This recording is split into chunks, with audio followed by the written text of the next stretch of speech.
నేను నేను ఉమ్మడి కుటుంబం గురించి చెప్తున్నాను. ఒక మంచి దాని గురించి చెప్తున్నాను. అదే ఉమ్మడి కుటుంబం. కలిసి ఉంటే కలిసి సుఖం అనేది సామెత. ఈ సామెత వినగానే మీకు ఈ పాటికి అర్థమైందనుకుంటాను. నేను ఉమ్మడి కుటుంబం గురించి చెప్పబోతున్నాను. ఒకే ఇంట్లో 2 లేదా అంతకంటే ఎక్కువ కుటుంబాలు కలిసి జీవించడాన్ని ఉమ్మడి కుటుంబం అంటారు. భారతీయ సంస్కృతికి, సాంప్రదాయాలకు, నాగరికత పురోగతికి మూలమైనది ఉమ్మడి కుటుంబ వ్యవస్థ. నాగరిక ప్రపంచంలో మన దేశంలో ఉమ్మడి కుటుంబాలు 3 పువ్వులు 6 కాయలుగా వర్ధిల్లాయి. ఒక కుటుంబంలో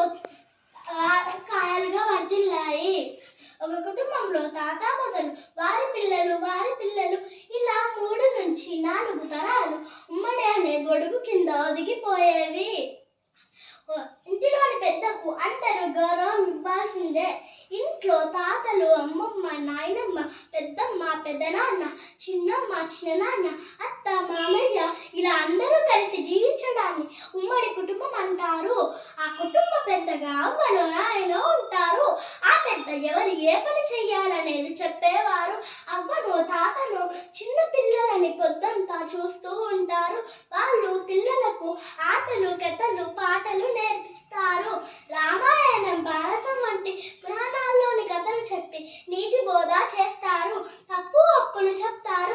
మంచి చెడులు నేర్పిస్తారు. సంస్కృతి సాంప్రదాయాలు నేర్పిస్తారు.